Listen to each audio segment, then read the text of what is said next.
I declare that as I love the Lord, His unfailing love surrounds me, strengthens me, and secures my every step. As I diligently seek Him, I will surely find Him. Unstoppable riches and honor, enduring wealth and lasting prosperity are mine. No barrier, no opposition, and no limitation can block the blessings that flow from His presence. I declare that I walk in divine favor, carrying heaven's abundance wherever I go. My life is marked by honor, prosperity, and unstoppable grace that cannot be denied or diminished. Wisdom crowns me with strength. Favor opens doors before me, and abundance follows me all the days of my life. These are my declarations in the name of my Lord and Savior, Jesus Christ. Amen. Hallelujah. Sabihan mo ang iyong katabi, kaliwa at kanan, kung may katabi ka, pabanal ka ng pabanal, payaman ka ng payaman, pa-level up ka ng pa-level up. Makakaupo na po kayo. And it's always been our declaration, and that's my declaration to all of us, this year of unstoppable riches and honor. Sabihin na natin, unstoppable riches and honor. At yan ang aking declaration sa bawat isa sa atin. Pabanal tayo ng pabanal. Amen? Binabago tayo ni Lord. Nililinis. Inaayos. Hinuhubog. God is molding us. Kaya napakahalaga na matutunan natin to cooperate with God. Sa kanyang mga turo, sa kanyang mga salita, sa kanyang mga pangako, pabanal tayo ng pabanal, at hindi lang tayo pinababanal ni Lord. Pag nakikita ng Panginoon, nakahanda tayo na tanggapin, saluhin ang kanyang mga pagpapala, then the Lord will surely bless us. Sabihan mo nga ulit ang katabi mo, payaman ka talaga ng payaman. And let us reject all the lies of the devil. Naglalagay ng mga doubts sa ating mga buhay, panampalatayaan natin, kayang-kaya tayong pagpalain ng Panginoon. Kayang-kayang baguhin ng Panginoon ang ating mga buhay. Hindi upang tayo ay magtampisaw sa mga pagpapala ng Panginoon sa kanyang kayamanan. Subalit ang kayamanan na ibinibigay ni Lord, may layunin yan. Amen. Hindi para tayo ay masira, hindi para tayo ay magkasala, ibinibigay ni Lord ang kanyang kayamanan kasi meron niyang paggagamitan. Kaya lamang tatandaan natin, si Lord ay namimili ng mga kalalakihan at kababaihan. God cannot be mocked. He is the all-knowing God. He is omniscient. Maging laman ng ating mga isipan, mga puso, alam ni Lord. At alam ni Lord pag nakahanda ka na. Kaya sabihan mo ang iyong katabi, kapatid, magpahanda tayo kay Lord. At pag nakita ni Lord, unti-unti na tayong naiyahanda, mapagkakatiwalaan, ibubuhos niya ang kanyang mga pagpapala. Ngayon lang, naisip ko yung yung parable of the talents, yung isang master na siya ay maglalakbay at nag-iwan siya ng mga kayamanan sa kanyang mga alagad. At ang sabi ng Biblia, ipinagkatiwala niya ang mga kayamanan according to their abilities. Ayon sa kanilang mga kakayanan. Kaya nga ipakita mo kay Lord. Pag may pinagkatiwalaan ka ng 1,000, ipakita mo, hindi ka lang pang 1,000. Mapapagkatiwalaan ka sa 1,000. Amen? Pag ikaw pinagkatiwalaan ng 10,000, abay ipakita mo kay Lord, Lord, mapagkakatiwala mo ko sa 10,000, higit pa. Para pagkatiwalaan ka ni Lord ng 100,000. Amen? At pag nakita ni Lord, pambira, binigyan ko na to ng 100,000, mapagkakatiwalaan ko to pagkakatiwalaan ko to ng 1,000,000. Amen. Sino na dito nakahawak ka na ng 1,000,000? As in, pinagkatiwala talaga sa'yo ni Lord. Hindi lang pinabilang sa'yo. Pinahawak talaga sa'yo ni Lord. Ipakita mo, Lord, mapagkakatiwalaan mo ako sa 1,000,000. Pwede mo akong pagkatiwalaan ng 10,000,000. Amen? Sabihan mo nga ulit ang iyong katabi, payaman ka talaga ng payaman. At pa-level up tayo ng pa-level up. Amen? Kasi nga, ang pinag-uusapan natin, because this year is the year of unstoppable riches and honor. Ang ibig sabihin niyan, hindi mapipigilan. The devil will try to hinder the fulfillment of God's plan in your life, God's plan for the church, but we are unstoppable. Sabihan mo nga ang iyong katabi, we are unstoppable. Ayan, makasanayan natin yan. Yung tayo ay nagde-declare. Kina-cancel natin, kina-counter natin ang lahat ng gawa ni Satanas. Kasi ganyan mag-operate Alam ni Lucifer ang power ng declaration.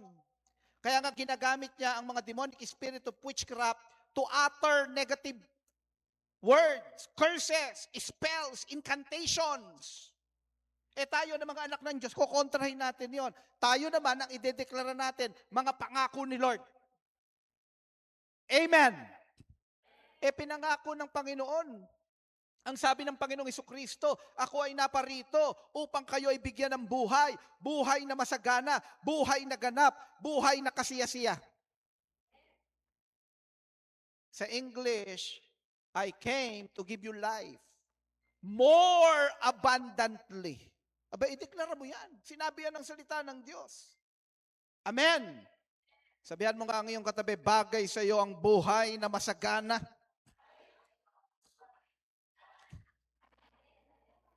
So itutuloy po natin ang ating topic. Last Sunday, ako ang preacher. Kung hindi nyo po yun narinig, wala kayo dito o hindi nyo napanood, pwede nyo po ulit balikan yan sa ating YouTube account ng Christ the Rock. Ngayon po ang ating pag-uusapan, Prosperity with a Purpose, Part 2. And once again, I want to read Deuteronomy chapter 8, verse 18. But remember the Lord your God. Sabihan mo nga ang iyong katabi, remember. Yung kabila naman, sabihan mo, kung meron kang katabi sa kabila, sabihan mo, remember. But remember the Lord your God, for it is He who gives you the ability to produce wealth and to confirm His covenant. Sabihin nga natin, covenant. Ganyan magpala si Lord. Pag si Lord nagbuhos ng kanyang pagpapala, kailangan mayroon kang pakikipagtipan. Meron kang agreement. Kasi hindi naman tayo ang nagmamay-ari. Si Lord ang nagmamay-ari. Ipagkakatiwala sa iyo ang kayamanan. Amen. Sino dito, yung ikaw ay merong transaction? Halimbawa, nagpa-catering ka ng malaking catering. Kailangan yan, may contract. Kasi malaking pera bibitawan mo. Amen. Ganun din si Lord sa atin. May pagkakatiwala si Lord sa atin na malaking kayamanan, hindi lang ito basta kontrata. Ang tawag ay covenants. At dapat kung paano na pag tayo ay nakikipag-transact, hindi po pwedeng sisira ka sa kontrata, ganun din tayo. Hindi tayo po pwedeng sisira sa covenant natin kay Lord. Because God is faithful. May integrity siya. Pag nakipag-covenant siya sa atin, yung kanyang bahagi gagawin niya ni Lord. Alam niyo, ako ay lumalago pa lang sa pagkakristyano ko, natutunan ko na yan. Na pag ako may pakikipagtipan kay Lord, pag nagkaroon ako ng covenant kay Lord, pag nagbigay ako ng pledge kay God, kahit magutom, Kahit maapektuhan kami, tutuparin ko yan. Kasi alam ko si Lord matapat. Yung kanyang bahagi, gagawin niya ni Lord. At alam niyo ang mainam kay Lord, higit pa sa higit pa. Kaya lang, alam niyo kapag tayo ay may mga covenant kay Lord, may mga pledges kay God, minsan may mga lalapit sa amin, nagsasabi sa amin, hindi ko na po magagawa. Ang nasa isip ko, kay Lord ka, bakit ka sa akin nagsasabi? Hindi ko naman kayang tuparin yung mga pangako ni Lord sa salita niya para sa si Lord ang tutupad nun. Sumira ka sa pangako. Amen. Kaya nga, nung nakaraang buwan, ang pinag-uusapan natin ay integrity. Na matutunan natin yan. Lumago tayo dyan. Mag-level up tayo dyan.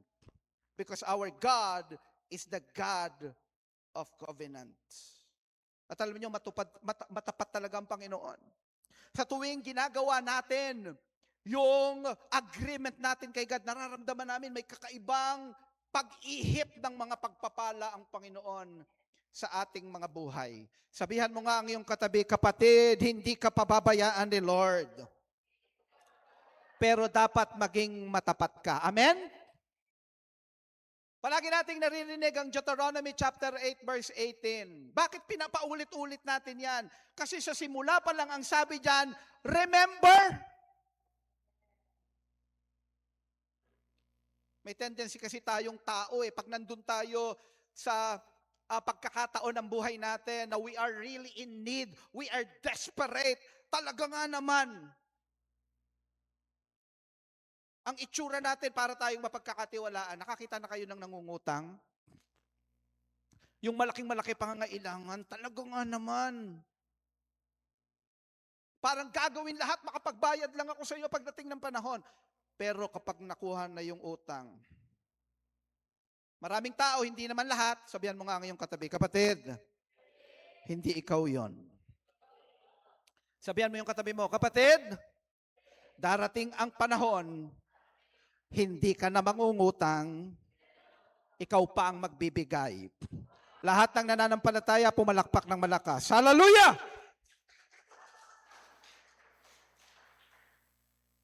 Marami nakakalimot. Amen. Sino na dito, naranasan mo yon, may nangako sa'yo, seryosong-seryoso siya, nung siya ay nangangako, pero nakalimot. O sino naman yung nandito ka ngayon, ikaw din. Nagkaroon ng pagkakataon, nangako ka talaga, pero nakalimot ka. Sabihan mo nga ulit ang iyong katabi, remember. At palagi nating nire-recite ang Luke chapter 4, verse 18 to 19. Sino dito, memorize mo na yan. Ha? Tuwing linggo na lang, laging nire-recite yan. So, ang heart ko nga, one day, pag yan ay nire-recite, wala nang nakapost. Memorize na natin. Ano yung Luke 4:18-19? The Spirit of the Lord is upon me because He had anointed me to preach the gospel to the poor. He had sent me to heal the brokenhearted, to preach deliverance to the captives and recovering of sight to the blind, to set at liberty those who are bruised, and to preach the acceptable year of the Lord. Tapos sinasabi natin, Jesus Christ is my Lord, and He is Christ the rock. Merong nakita ko na tatlong anointing dito sa Luke 4:18-19. Tatlong anointing. So that the church of our Lord Jesus Christ will become unstoppable. Matutupad niya talaga yung pinagagawa sa kanya. Pag sinabi nating church, huwag niyong isipin na ano lang, corporate palagi ang isip ninyo. It's true. Pero yung corporate na yan ay binubuo ng mga individual. Ang corporate, hindi yan mag-exist without the individuals. Pag sinabi nating church, kasama ka doon. Pag sinabing mararanasan ng church ang unstoppable riches and honor, kasama ka doon. Amen. So meron tatlong anointing so that the church will become unstoppable. At dito sa taong ito, nakafocus tayo dun sa isa sa anointing na yan. Pero hindi ibig sabihin yung dalawang anointing napapabayaan natin. Nagkakaroon ng pagkakataon, nakafocus din tayo doon upang unti-unti nalakaran natin ito. Ano itong tatlong anointing na ito? Wala yan dyan sa PowerPoint natin. Ang unang anointing is the anointing to win and disciple the multitudes. It's an anointing. Kaya nga ang sabi ng Panginoong Jesucristo, you anointed me to preach the gospel. Kasi yan ang unang misyon ng Panginoon, the fulfillment of world evangelization. At mangyayari lang yon kung ang church ay lalakad to win souls and to make disciples. And the Lord will anoint us. Amen. Kaya lang kailangan lakaran mo yan. Because if you will not open your mouth, if you will not share the gospel, if you will not allow yourself to be used by God as His instrument for the salvation of people, hindi mag-reflect yung anointing na yan, hindi magmamanifest yung anointing na yan. Sabihan mo nga ngayong katabi, kapatid, magpagamit ka kay Lord.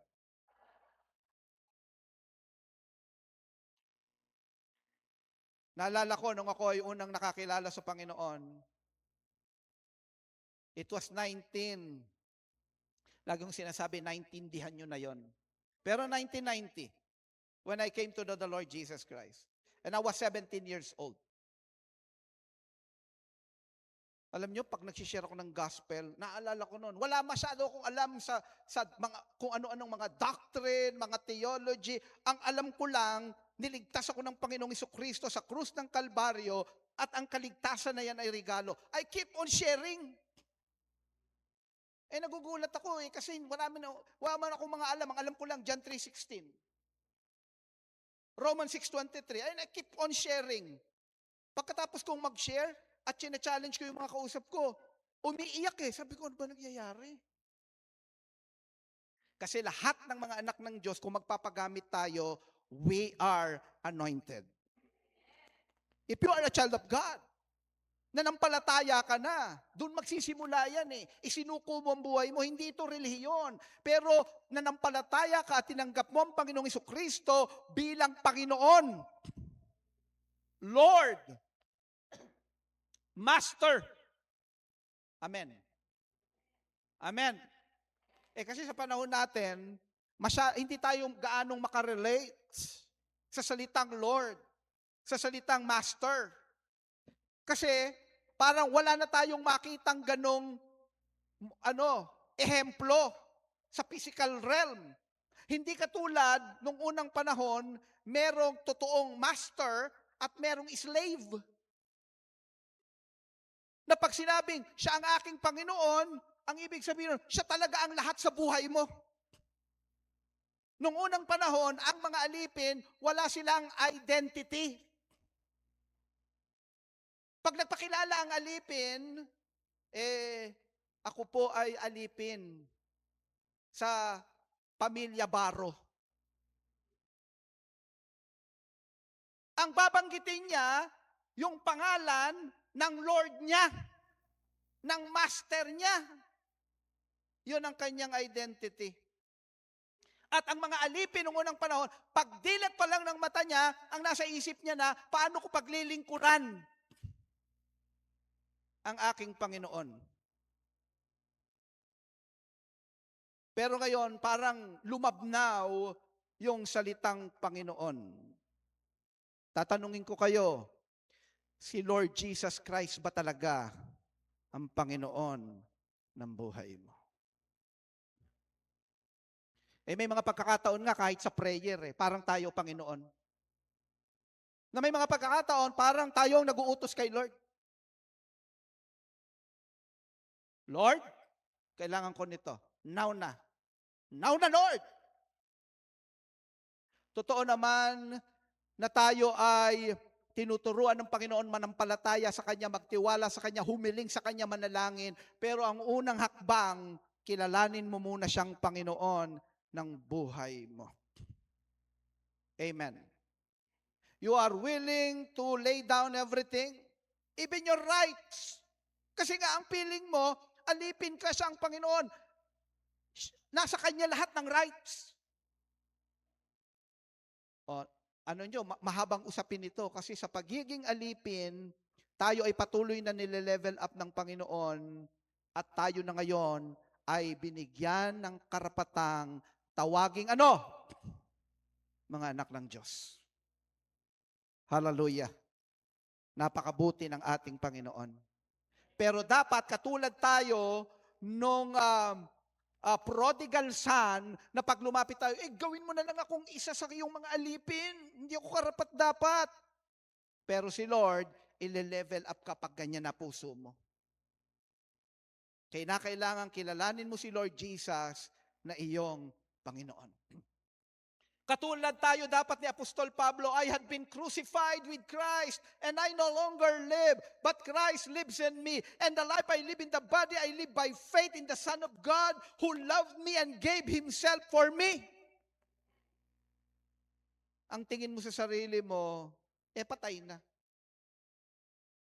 Ang agenda mo na agenda na ni Lord. Patay na. Amen. Sabihan mo nga ang katabi mo, kapatid, patay ka na. Si Lord na ang nabubuhay sa iyo. Palakpakan nga natin ang Panginoon. Hallelujah! Ano yung unang anointing? The anointing to win and disciple the multitudes. May pangalawang anointing sa Luke 4:18-19. Ang pangalawang anointing, the anointing to heal the sick and to deliver the captives. Because that's the ministry of our Lord Jesus Christ. At ang sabi ng Biblia, the Son of God appeared to destroy the devil's work. And every time nag-ooperate ang mga anak ng Diyos to heal the sick, to deliver the captives, winawasak ang lahat ng gawa. Kasi maraming mga sakit at karamdaman, maraming mga oppressions, bondages, addictions, mula kay Satanas. It's not really organic. Yes, we believe merong mga organic, may psychosomatic, pero marami ay demonic. Hindi lang yan mga ordinaryong depression, suicidal tendency. No. Kasi nabubuhay tayo sa physical realm at spirit realm. And we need anointed sons and daughters of the kingdom na magme-ministeryo sa anointing na ito to heal the sick and to deliver the captive. Sabihan mo nga ngayong katabi, you are anointed. At magugulat kayo, akala mo hindi. Pero kung paanong to win and disciple the multitudes, nilakaran mo yan, mararamdaman mo yung anointing, ganun din. Sa ministry of healing and deliverance, pag nag-operate ka dyan, magugulat ka. May anointing pala ako. Amen. At ito yung pangatlo, ito yung pinag-uusapan natin, the anointing to produce wealth as end-time kingdom financier. Sabihan mo nga ang iyong katabi, you are anointed to produce wealth. So ito pinag-uusapan natin, ang ugat nito is biblical stewardship. Generational faithfulness, maging matapat kay Lord. Hindi lang tayo, hinahanda natin ang susunod na henerasyon. Alam nyo, kaya ang enemy, alam niya yan eh. Kaya ang ginagawa ng enemy, ninanakaw niya ang mga susunod na henerasyon. Listen, sa pamamagitan ng social media at maraming mga influence sa paligid, kinukuha ng dyablo ang next generation. Na may mga Kristiyano, hindi na nila naibababa ang legacy ng faith. Hindi na marunong magbasa ng Biblia ang mga bata. hindi marunong manalangin, hindi marunong mag-worship kay God. Pero napakagaling kumalikot ng gadget.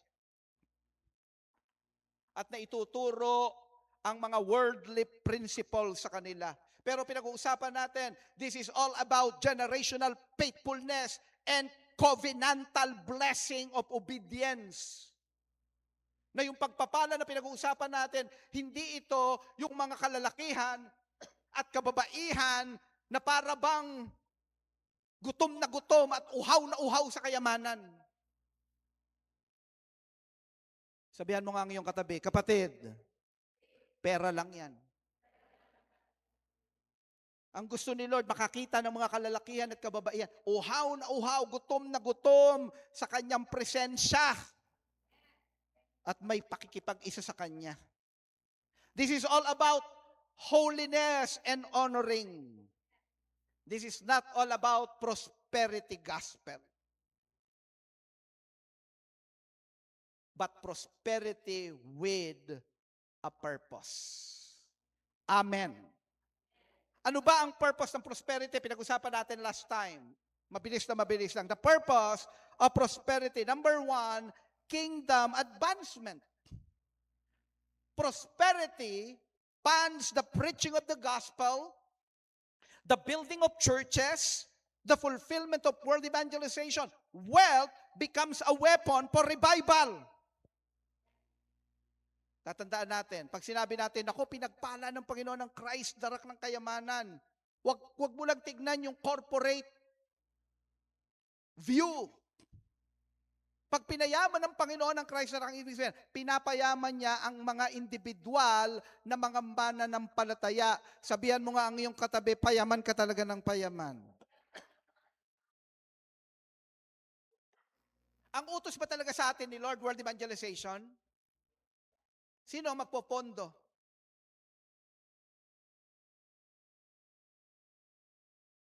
Sinong gagamitin ni Lord? Sabihan mo nga katabi mo, ikaw ang gagamitin ni Lord. Number 2, generational blessing. Prosperity ensures that children and grandchildren inherit not just riches, but a legacy of faith, integrity, and covenant.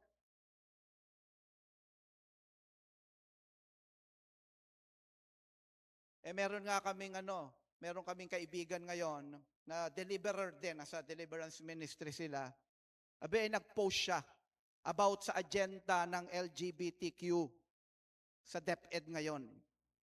Kasi pinapasok na nila yan sa mga elementary school.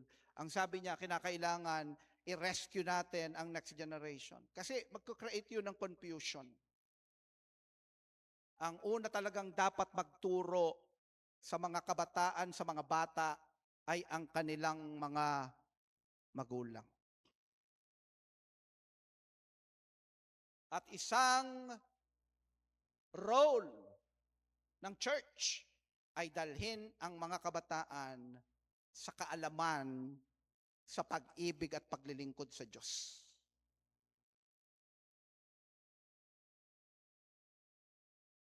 Kaya alam nyo, ang desire natin one day, mapuno ng mga bata ang church.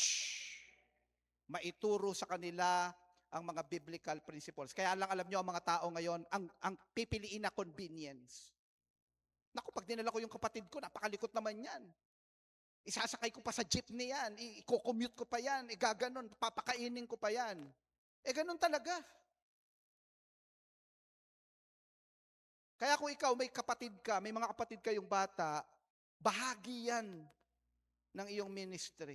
Ang sipag-sipag mo mag-covenant group, may kapatid kang bata, hindi ka nagsasacrifice para sila ay makarinig ng salita ng Diyos.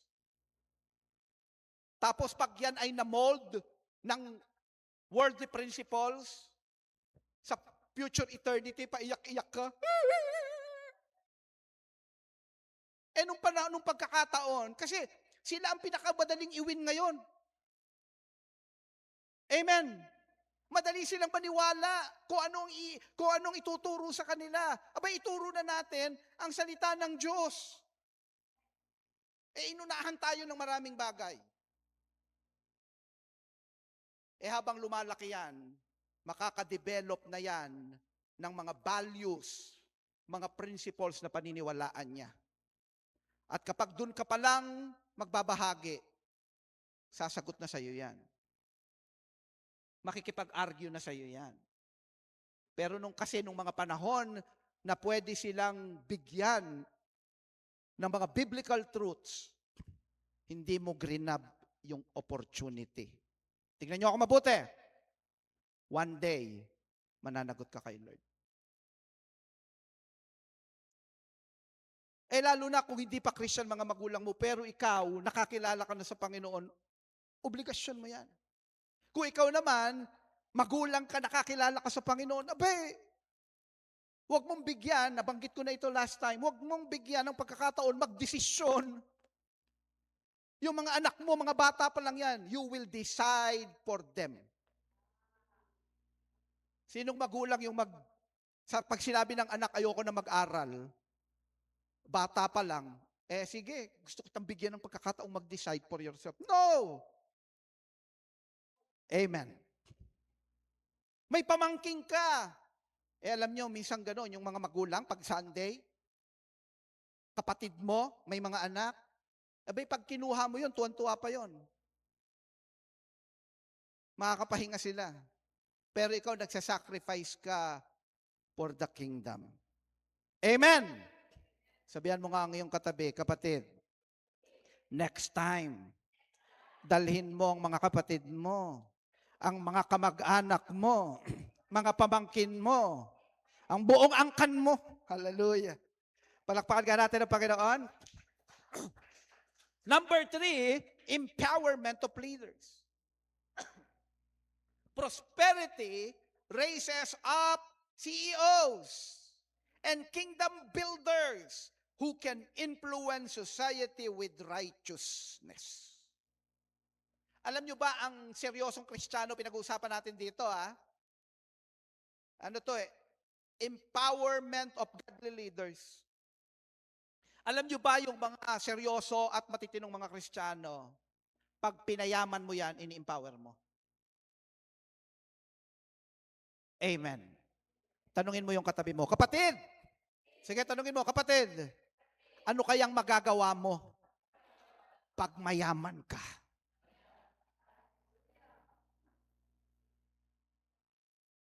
Naniniwala ako, marami sa inyo ngayon, marami naman kayong gustong gawin.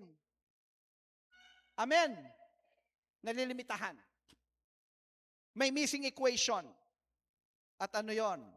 Financial blessings. Lilinawin ko, hindi lang yan ang kailangan natin.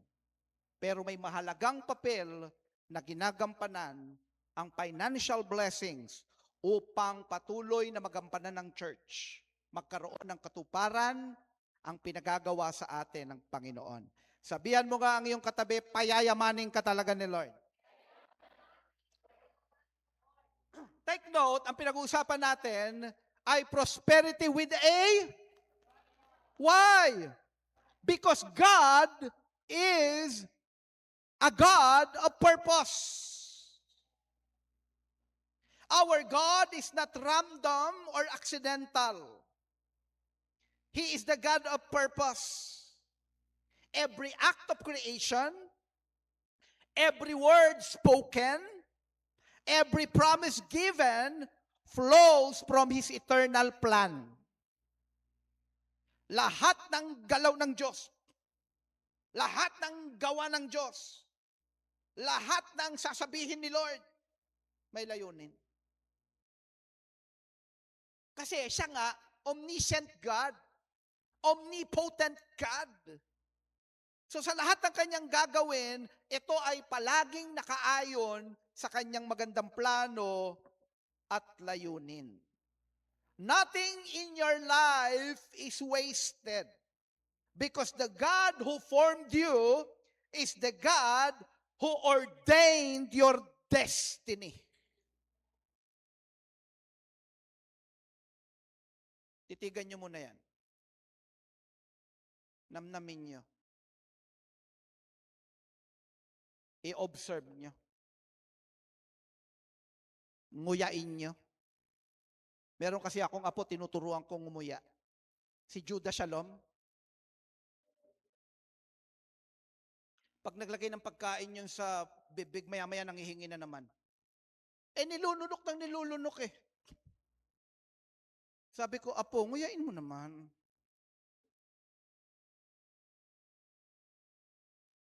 May mga pagkain kasi, nagbibigay talaga yan ng nutrients. Amen?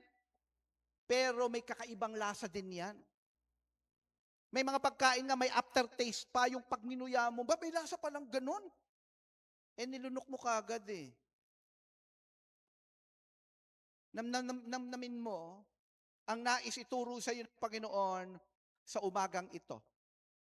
He is the God of the past, He is the God of the present, and He is the God of the future. Itinakda na ni Lord. May nakalaan na si Lord sa future mo. May destiny na. At ang gusto ni Lord, lakaran mo yan. Kaya ginaguide ka niya. Anak, huwag dyan sa kaliwa. Kumanan ka dito. Ito yung patungo sa aking magandang plano. Hindi, Lord, palagay ko ito ang mas maganda eh. Palagay ko, Lord, siya talaga eh. Sa tuwing makikita ko siya, Lord, talagang inlababo ako eh.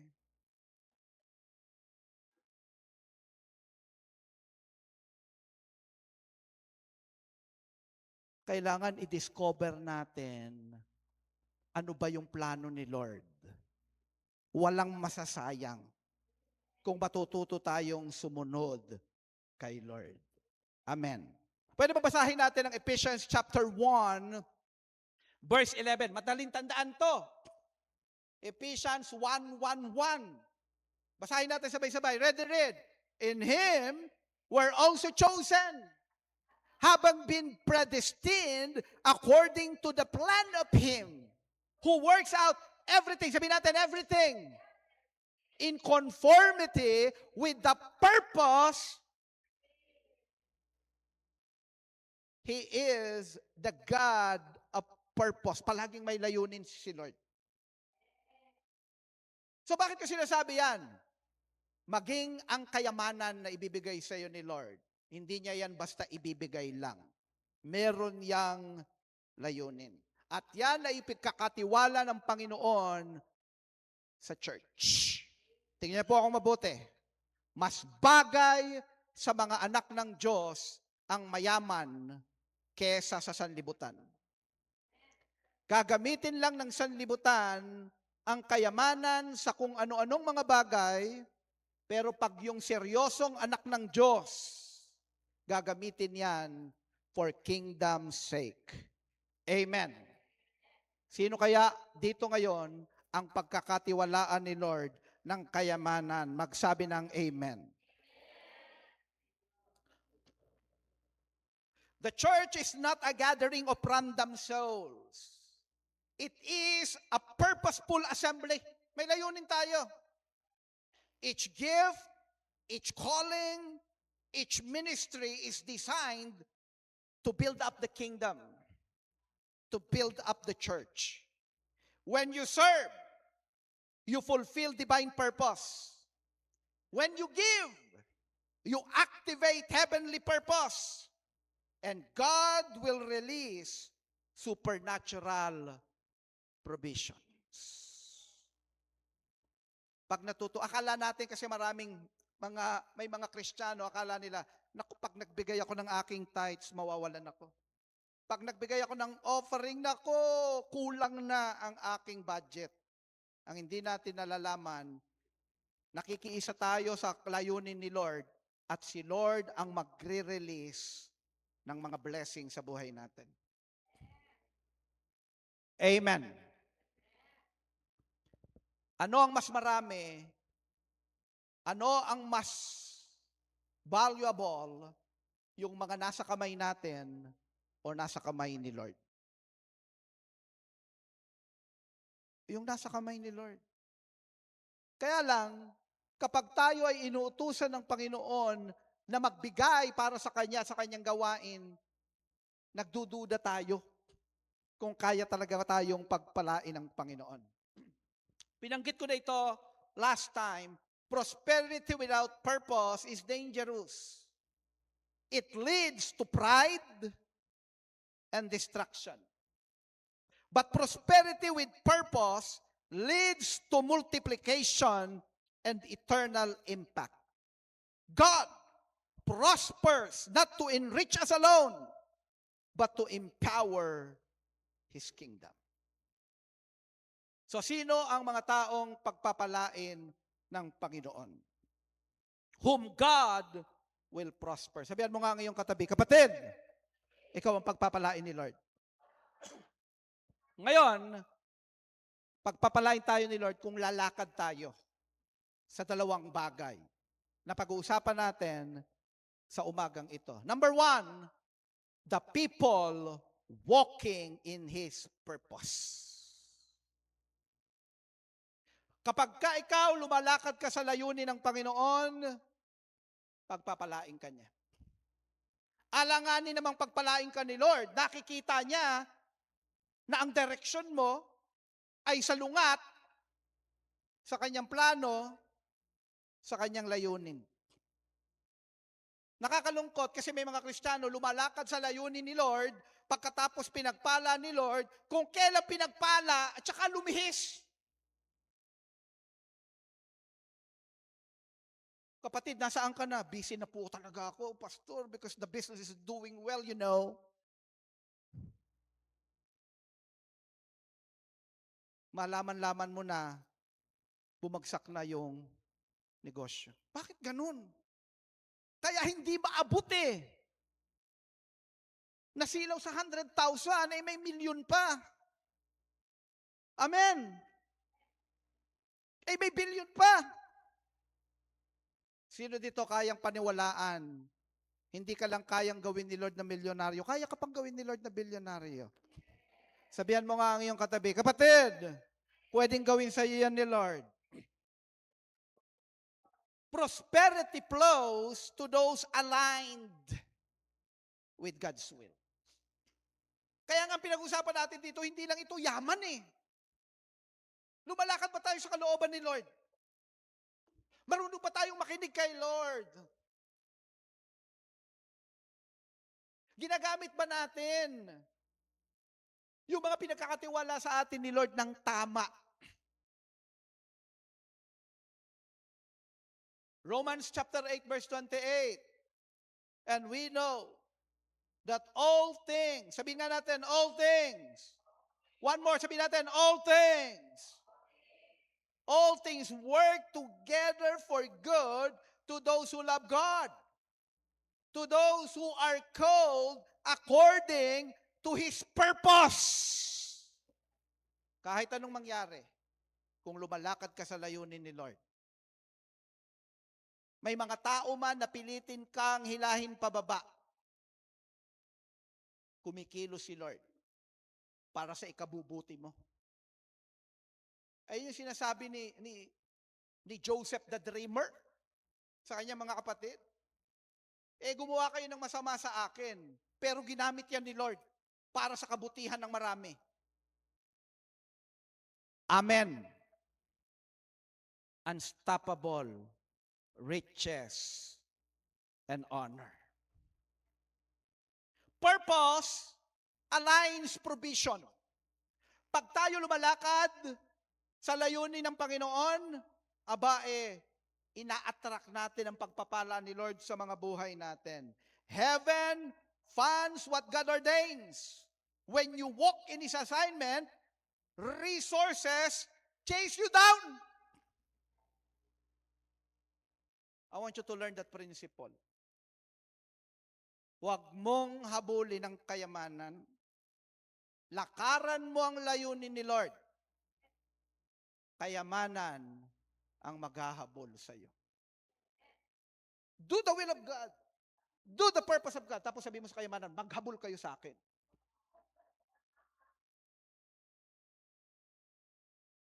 Amen. Binabago ng Panginoon ang isipan natin. Do not conform any longer to the patterns of this world, but be transformed with the renewing of your mind, then you will be able to test what God's will is, His good, pleasing, and perfect will. Pag binago mo na yung utak mo, ayoko na ng kalakaran ng sanlibutan, gusto ko yung kalooban ni Lord. Willing ka bang lumakad doon? Willing ka bang lakaran yon? Dahil pag nilalakaran mo yon, ang mga pagpapala ang maghahabol sa iyo. Sabihin mo nga, financial blessings, maghabol ka sa akin. Purpose aligns protection. The safest place on earth is not a fortress. It is the center of God's will. Alam niya ni Elisha. Kaya nga yung servant niya, nako, prophet, ano gagawin natin? Napapaligiran na tayo ng kaaway, ng kalaban. Actually, ang buong lungsod napapaligiran na ng kalaban. Sabi ni Elisha, Lord, buksan mo nga yung mata nito para makita niya. Nung nabuksan ang kanyang eyes of faith, grabe pala ang proteksyon ng isang tao nasa sentro ng kalooban ng Diyos. Amen. And purpose aligns promotion. Destiny doors swing open for those who refuse to wander outside God's plan. Sabihan mo nga ang katabi mo, kapatid! Sige, sabihin mo, kapatid! Humanda ka sa promotion mo. Pa-level up ka talaga ng pa-level up. Walking in purpose is walking in prosperity. Prosperity is not about chasing money. It's about chasing mission, and money follows mission. Gusto ba natin na pagpalain talaga ang Christ na gawin natin ang mission na pinagagawa sa atin ni Lord? Manampalataya tayo, hindi tayo pababayaan ng Panginoon. Amen! At ito ang paniwala ko, si Lord magre-raise up sa Christ the Rock ng mga covenant multimillionaires and billionaires. Can I hear your amen? Lahat ng nananampalataya, kung alam mo ikaw gagamitin ka ni Lord, palakpakan mo ng malakas na palakpak ang Panginoon. Hallelujah! Whom God will prosper, those who walk according to His purpose. Amen. Number 2, the people financing His purpose. Siyempre, hindi lang yung lumalakad sa layunin niya. Pero tinutustusan mo. Nakikita ni Lord. Kasi, ang kayamanan galing kay Lord. Gusto niyang tustusan ang kanyang gawain. May pagdadaluyan yan. Sabihan mo nga ang katabi mo, ikaw ang pagdadaluyan. God prospers those who invest in His kingdom. Tanungin mo nga ang katabi mo, ano nang investment mo? Dadaling ko kayo sa aklat ng Pilipos. Ang kabanata ay 4, ang talata ay 18. Ito ang sinasabi, basa. Sabay-sabay nga nating basahin. Ready, read. Mayroon ako ng lahat ng bagay. Wow. Sabihan mo nga ang katabi mo, kapatid, bagay sa'yo ang sumasagana. Liham ito ni Apostol Pablo sa church ng Philippi. Napunan na ang aking pangangailangan dahil sa natanggap ko mula kay Epaprodito. Magandang pangalan ng anak yan. Baka nag-iisip kayo pagdating ng panahon. Ang mga bagay na ipinadala ninyo. At ito ay samyo na bahalimuyak, isang haing katanggap-tanggap at kalugod-lugod sa Diyos. Praise God. Sinusuportahan ng mga mananampalataya sa Philippi ang gawain ng Panginoon, ang man of God, si Apostol Pablo. Verse 19, ngunit ang aking Diyos ang magpupuno sa inyo ng lahat ng inyong pangangailangan. Sabihan mo ang iyong katabi, kapatid, magpupuno daw. Paano pupunuin ni Lord? Ayon sa kanyang kayamanan. Hallelujah. Hallelujah. Si Lord, immeasurable. Ayon sa kanyang kayamanan, sa kaluwalhatian kay Kristo Jesus. Prosperity with a purpose. Prosperity is not the end. It is the very means to fulfill God's vision. Every blessing carries a mission. Dito ako magtatapos. Kapag merong isang tao na mudmud ng bilyon, ilan ang pinamudmod? Ilan? Nangako sa'yo, bibigyan kita ng milyon. Magtitiwala ka ba sa kanya na kaya kanyang bigyan ng milyon? Ang iisipin mo, pambira, namigay na nga ng bilyon yan. Milyon pa kaya? May magtitiwala ka. Hindi ka mag-aalinlangan. Hindi ka magdududa. Kaya niya ngang ibigay ang bilyon. Milyon pa kaya? Bago tayo matapos, wala na ito sa PowerPoint natin, pero gusto ko itong basahin. Romans chapter 8 verse 32. Isulat nyo to. Mamaya tingnan nyo sa Bible nyo. Romans chapter 8 verse 32. He that spared not his own son, but delivered him up for us all, how shall he not with him also freely give us all things? Anong sabi ng Romans 8:32? Ibinigay na nga ng Diyos Ama ang Diyos Anak. Hindi niya pa ba kayang ibigay? Yung mga lahat ng pangangailangan nyo lang? Naibigay niya na yung pinakamalaki. Yung pinakamainam. Tayo, pag may nagbigay ng bilyon, kayang magbigay niya ng milyon. Nagbigay nga bilyon Naibigay nga ng Diyos Ama ang bugtong niyang anak. Mga pangailangan mo lang.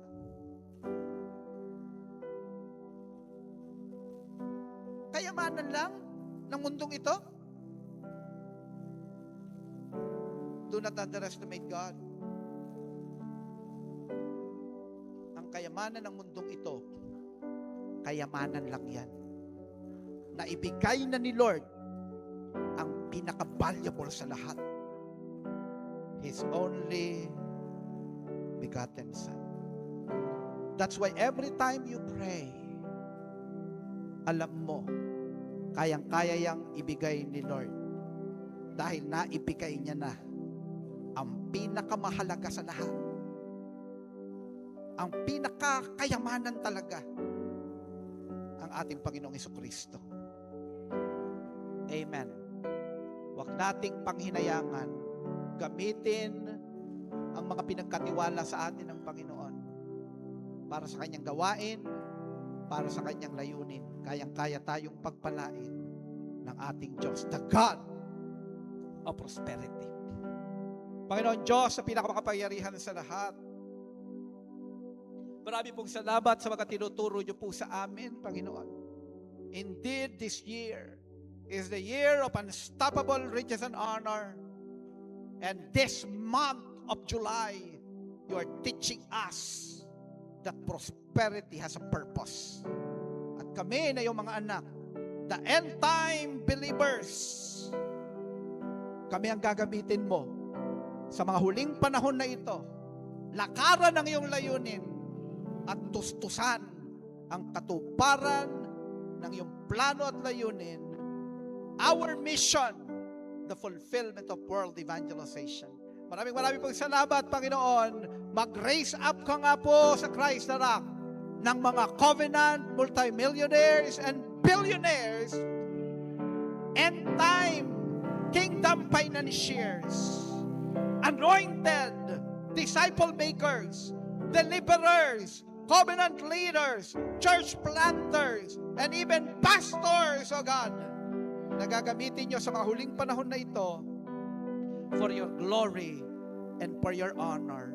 All of this we pray in the mighty, most precious, powerful name of our Lord and Savior Jesus Christ. Amen. Hallelujah.